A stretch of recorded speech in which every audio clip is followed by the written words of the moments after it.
is Daily Blast Live. We're talking about what you're talking about. Real, honest, entertaining, live. DBL starts right now. 3, 2. Welcome to DBL. It's Friday, April 23rd. I'm Jeff here with my good friends Stephanie and Brandon. Man, this week, I said it yesterday, but it has really flown. It's gone quickly, hasn't it? Yes. Is that a good thing or a bad thing? You know what? A lot of people say it's a good thing. I like to enjoy my days. You know what I mean? Yeah. We're only young once. Still young. Your haircut makes you look a lot younger. Oh, really? Yeah. Remember the other day you're like, oh, I'm going to get a haircut, dude. Yeah. I was like looking at you, but then you came in the next day. I was like, that's Big Brother Jeff again. Oh, okay, man. So you'd card me if I was like buying some liquor or something? No. We're not there. Okay. But It's Friday. Let's just keep a smile on our face. All right. It's been 27 years, speaking of getting old, since the medical drama ER debuted. And last night, much of the original cast reunited over Zoom. Stars like Anthony Edwards, Julianne Margulies, and Noah Wiley were there for the reunion, which raised money for a nonprofit. But the big question was George Clooney there? Mm-hmm. He showed up. There he is right at the bottom there. He admitted that his wife Amal is watching the show for the very first time, but isn't too pleased with his character. Doug Ross, who you may remember was a bit of a womanizer on this show. Let's watch. My wife has been watching it. This has been a very, very disastrous thing for me because I forgot all of the terrible things I did as Dr. Ross. And you're a player. You're the I'm worst. a total player. My wife keeps going, is that it? Are you done? Season 3? Do you finally settle down with Nurse Hathaway? And I'm like, yeah, I think so. It's like, not even close. It's been a disaster for my marriage. Julianne Margulies, who played Juliana Margulies, who played Nurse Hathaway, said it would be impossible to reboot the show because you can't capture lightning in a bottle twice. Listen, I got to be honest with you. You think those people, they were all on ER, but when George Clooney came up, they're like, hey, yo, Bill, it's George. Like, you don't think they were like a little, like, celebrity? You don't think so? What, the people that originally worked with him? Yeah, No, he's George Clooney. But you worked with him. No, but he's still George Clooney. But you knew him back when he was George. You know, that was before he really blew up. Okay, let me give it to you like this. Okay. You were on the Giants, the New York Giants. Yeah. Okay, you're one of them. Okay. You weren't like, that's Strahan over there. The first day I got into the locker room for the rookie camp, Eli was standing there, and he had just finished his workout, and I was sitting there gawking for a little bit, like, yeah, that's Eli Manning. But now, when I go back and I do stuff with the Giants, I'm just like, move, Eli. Like, it's just Eli now, you know? I know. Yeah, I hear you. So I'm not that cool. I wish I was. Yeah, you are. I'm not. Yeah, you are. I don't know anybody like that. You I know, could Lance Bassett? I can't push Lance out of the way. I think you give it a good go. No, I don't think But so. what do you think? What do you think of the wife? Yeah, obviously, Going back and watching? Obviously, she's going back and watching it. She's not going to divorce him over him playing a womanizer or anything. But what do you think about it? Like, do you and Jordan ever go back and like look at some of your prior episodes and you're like, dude, I can't believe we did that, or I can't believe I said that. Yeah. I'm like, so I've never went back and watched all of Big Brother, like, you know, episode to episode. But people put together like clips on YouTube, you know. And some nights it's a Saturday night, it's late, there's not enough to do. I have a couple pops, I put it on, and I get like emotional. I get like, I'm like, oh my God, it's just so crazy. Like we had that experience, and sometimes it's surreal for me to watch. I think that's going to be amazing. Like, obviously, we're talking about Amal and George, and that's husband and wife. Right. But how amazing when your kids get older with the boys and they watch how mum and dad met, and they can watch the whole thing unfold. I think that's just so amazing. That's something they're going to keep forever and show their grandchildren and their grandchildren. I hope they don't show everything. Just the highlights. Just the PG. Just the PG. Well, speaking of big stars, Justin Bieber visited a California state prison in LA County. According to TMZ, Justin, his wife Haley, and his pastor went to the prison last month to visit inmates and learned about their faith-based programs. He also performed a mini acoustic set that included his song Lonely. Let's watch.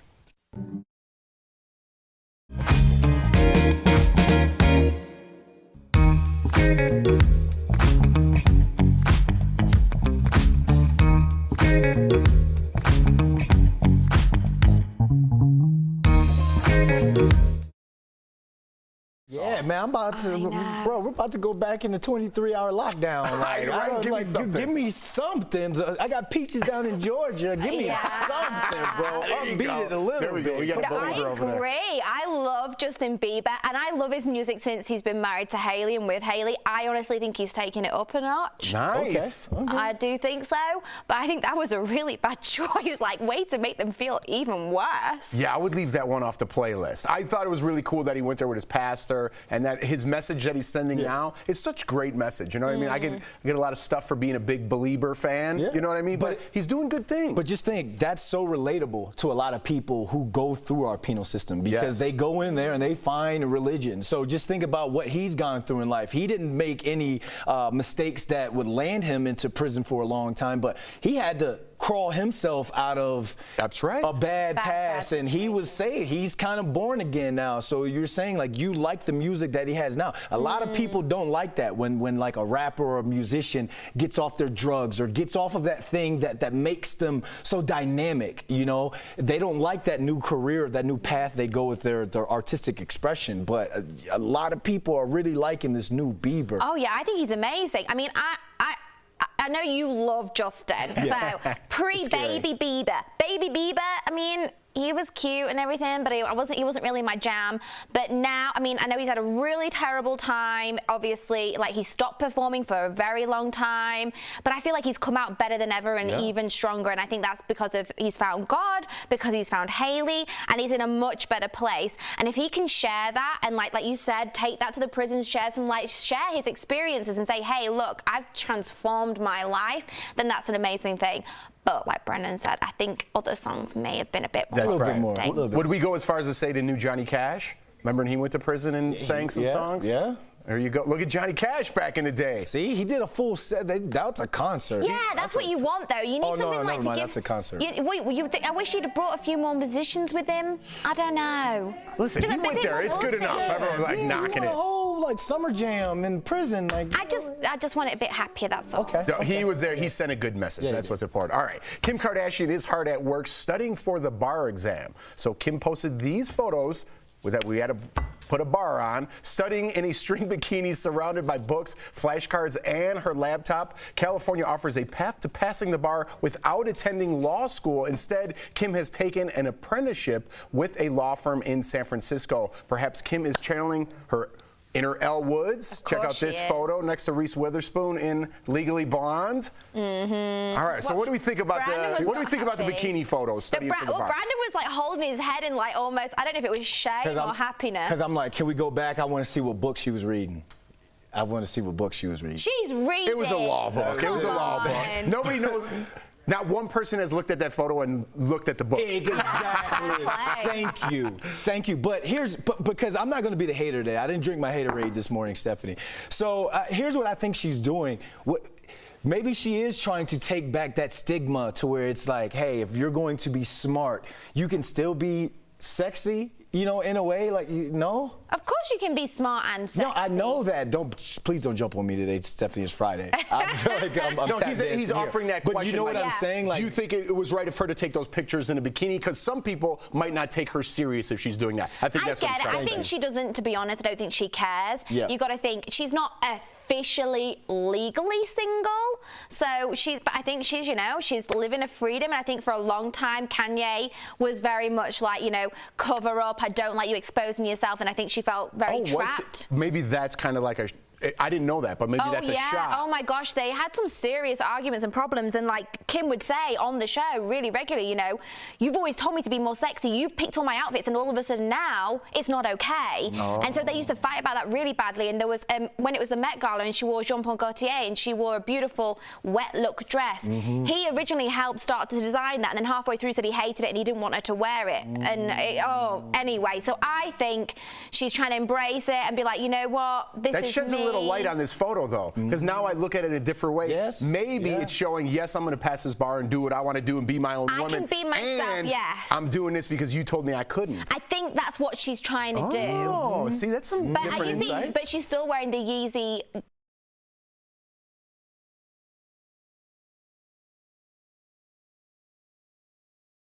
Got child support payments coming up. We still need the paychecks going. Look, can you see there's those horrible Yeezy like kind of croc shoes. So I think they're so ugly. In the words of Jeff Schroeder, I don't think anyone was looking at that photo to look at the shoes. I noticed the shoes. You said it was in the book. Stephanie looked at the book. I noticed the Chanel bandana and I was like, nice. Okay. And then I noticed the shoes and I thought, oh. All right, there you go. Coming up on DBL, Whitney Cummings is here. She's holding nothing back when it comes to dating post-pandemic and taking control of your womanhood. And egg-themed fashion is coming in hot off the skillet. Is that right? Stephanie's got the scoop next in Fashion Fix Friday.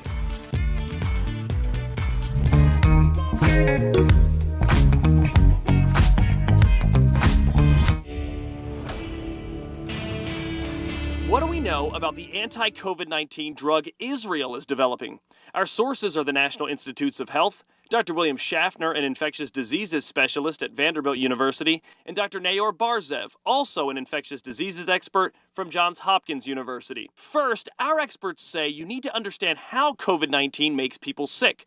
The virus gets into the body. Our immune response starts to fight the virus and then causes a lot of collateral damage. This out-of-control immune response can damage organs, and in more than 500,000 cases here in the United States, it's caused death. Enter Israel's new drug with the catchy name XO-CD24, a treatment that patients would just inhale. The concept here is that we're using an immune modulator to dampen down some of the T cells that are responsible for the cytokine storm that we sometimes see in severe disease. In other words, the new treatment, in theory, would calm down the immune system. So our own immune response does not injure our own lungs and other organ systems. So where is this drug? Researchers in Israel just completed the phase 1 trial with good results. They tested on moderate and severe cases, but... So I think it's too early to say anything certain about it, but it's encouraging that we have a product that potentially can reduce disease severity, and that is going to be making its way through rigorous trials and evaluation.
With the week's top style and trending news, like, is Cardi B feeling a bit blue these days? And do you like your eggs for breakfast?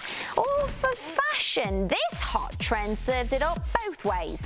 Let's find out more in Fashion Fix Friday. But first, don't speak. I know just what you're saying. Is that the same dress Gwen Stefani wore back in the 90s in No Doubt's music video for Don't Speak? Don't speak, I know just what you're saying, so please stop explaining. Don't tell me 'cause it hurts. It sure is, and she threw on that sweet navy blue and polka dot number to celebrate the 25th anniversary of dropping Don't Speak way back when. Here I am, don't speak. Look at that. Except for a little bit of Blake. But wait, another throwback from one of the 90s fiercest female voices? It's only Shania Twain wearing the same itty-bitty black bustier dress from her 1999 music video for Man, I Feel Like a Woman. The best thing about being a woman is the prerogative to have a little fun. The 55-year-old country singer effortlessly slipped back into the same ensemble and captioned her post, same outfit, 20 years apart. Hashtag Let's Go Girls.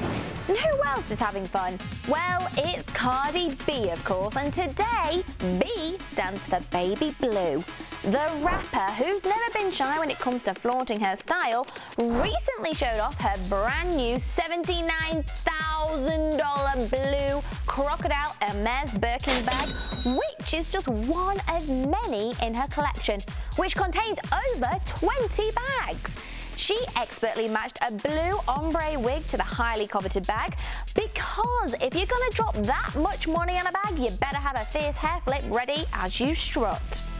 And finally, my what the fashion moment of the week. If someone asked you how you like your eggs in the morning, would you reply over easy or all over my closet?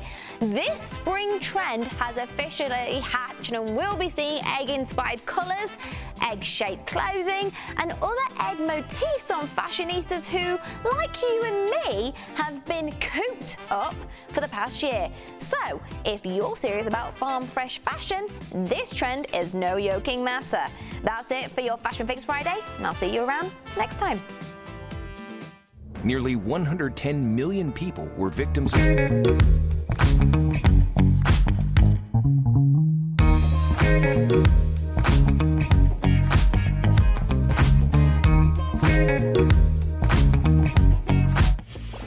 As the country slowly starts to reopen, the help wanted signs are going up. But business owners say finding workers is tough right now. Let's connect the dots. The coronavirus pandemic hit the U.S. economy hard. It's estimated that over 20 million jobs were lost. Now, some businesses are ready to reopen, and they need workers to do that. But there's a problem. Workers aren't applying. So how bad is it? At least one McDonald's franchise in Florida is offering people $50 just to apply. The issue is hitting small businesses especially hard. The National Federation of Independent Business found in March that 42% of its members had job openings they couldn't fill. Restaurants of all sizes are feeling the heat. They were some of the first businesses to lose workers when the pandemic hit, and they're now having a tough time finding workers again. So what's the problem? Workers report concerns about being exposed to the virus, also finding childcare. While some business owners are blaming expanded unemployment, right now, for some low-paying jobs, especially part-time ones, it's tough to compete with better benefits. Though some states like Texas have reinstated the requirement that people collecting unemployment prove they're applying for jobs.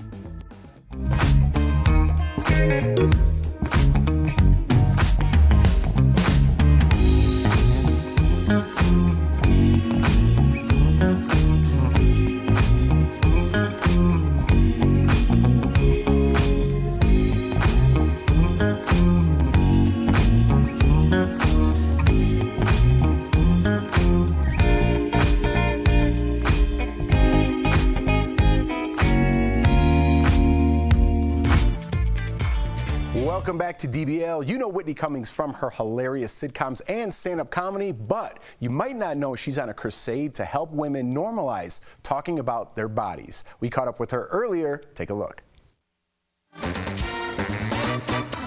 Whitney Cummings, welcome to DBL. Now, before we get to the good stuff, and we totally will, it's really hard to ignore this momentous event that happened this week with Derek Chauvin's conviction. So we just wanted to ask you personally, what do you think of it all, and do you feel like justice was served? I did cry a lot, and that's all I can really say about that. Fair, totally fair. That's a super honest answer, and as a black man, I appreciate you. If you want to talk about vaginas, that is my area of expertise. That whole female empowerment of like, yo, this is anatomy. Don't talk about anything else. What age or what happened to make you embrace it? You know, I have spent so much of my life and my emotional bandwidth being ashamed of my body, being ashamed of my vagina, you know, wanted to be a comedian and got on stage. And, you know, that's the place where we kind of tell our deepest, darkest secrets to help everyone release their shame and laugh at things they're not supposed to laugh at. The whole point of doing this was to explore the idea of can robots replace us, right? And I have a lot of girlfriends who I don't think would find a problem with that. All my girlfriends, they're expected to have full-time jobs and do work at home. Every woman that I know says, I need a double, I need a clone. Look no further. I just remember my first set, you know, I just said all the things I was too embarrassed to say to my friends. That's what I was taught comedy was by, you know, my heroes like Joan Rivers and George Carlin and Richard Pryor. And I was like, yeah, I'm going to go say the things no one will say and they'll love it. And then I went on stage and I said my vagina. Half the audience cringed, half of them rolled their eyes, you know, but then the women were cheering, you know, so I was just trying to figure out why this was so fraught. And the more, it's like laughing in church, the more someone tells you not to, or the more people are going to have a fraught reaction, the more you have to figure out why. The way to sort of neutralize and desensitize those reactions is just to say it so much that it just becomes normalized, old hat. Right? And you talk about it on your Netflix as a joke. You go way into relationships. What advice do you give the people now coming out of this COVID thing, hopefully? What dating advice would you give somebody right now? Be careful dating nerds. Yeah, some of them grow up to be Elon Musk, but most of them grow up to work in tech support and have a shelf full of Warcraft figurines, and they won't pay for dinner because their money's tied up in Bitcoin.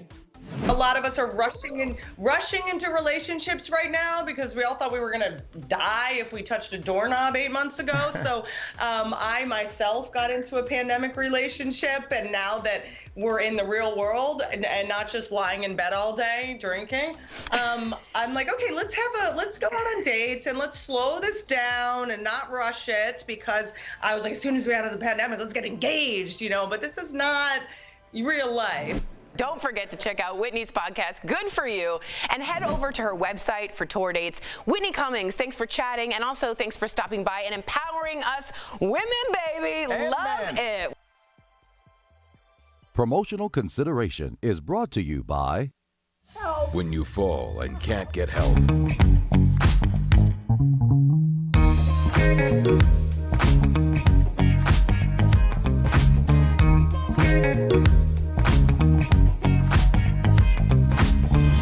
There's a trending question on Google connected to a New York Post article. The headline reads, herpes infection possibly linked to COVID-19 vaccine, study says. That got a lot of attention online, leading people to Google for an answer. So we wanted to verify, does the COVID-19 vaccine cause herpes? With Verify, we want to show our sources first. We used information from the CDC and talked to Dr. George Rutherford, a professor of epidemiology at the University of California, San Francisco. The study this article is referring to is connected to 6 cases in Israel of people who developed herpes zoster after receiving the Pfizer vaccine. Herpes zoster is another name for shingles, not herpes simplex, which is more commonly known as genital and oral herpes. It's not herpes simplex. This is not sexually transmitted herpes. According to the CDC, as of April 22nd, 297 cases of shingles have been reported by people who have received at least 1 dose of a COVID-19 vaccine. However, it's important to note it can't be verified or proven whether the vaccine was the cause. Without a control group, it's hard to know exactly whether this is vaccine associated or not. So we can verify. This New York Post headline is misleading. First, the study looked at cases of herpes zoster or shingles. And second, there's no data that proves the vaccine is the cause of those cases.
Welcome back to DBL. If you're spending more time sitting than moving, it can be bad for your health in many ways. We're chatting about it in DBL's Focus on Fitness presented by QB.